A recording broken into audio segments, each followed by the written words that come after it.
Krále Otakara, jež u svých podaných je velmi oblíben, vyniká svou statečností a v čele vojsk svého otce dobyl již mnoho slavných vítězství.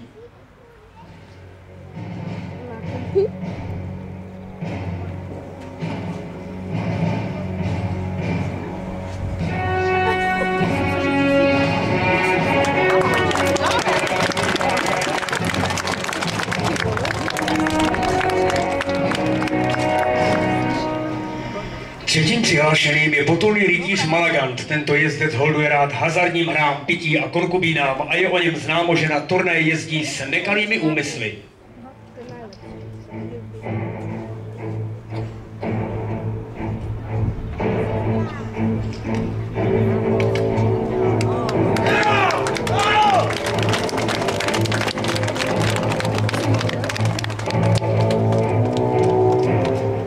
No a posledním hostem dnešního turnaje je rytíř Brakus a k tomuto rytíři mohu jen dodat, že se o něm říká, že má pletky s černou magií a že podepsal smlouvu s ďáblem vlastní krví. Jeho touha po vítězství a pomoci je tak velká, že se nezastaví opravdu před ničím.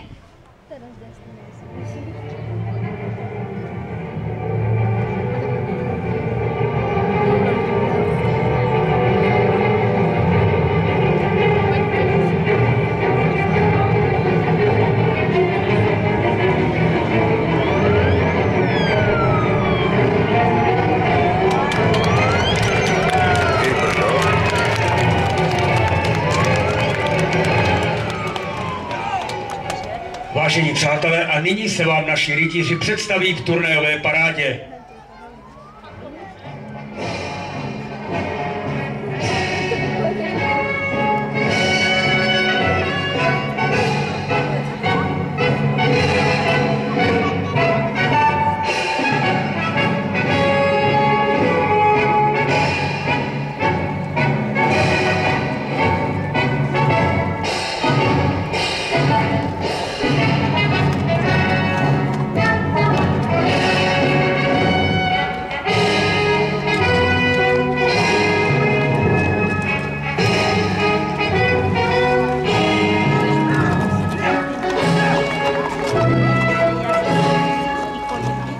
No a nyní se vše připravuje na zahájení dnešního klání. První část turnaje se skládá z turnajových disciplín, které museli rytíři perfektně ovládat proto, aby se mohli zúčastnit hlavního rytířského klání. Tak jako každý jiný turnaj samozřejmě i ten náš bude bodován. Ovšem my budeme říkat bodům okuly, tak jak tomu bylo ve středověku. A na závěr vás samozřejmě s výsledky seznámím.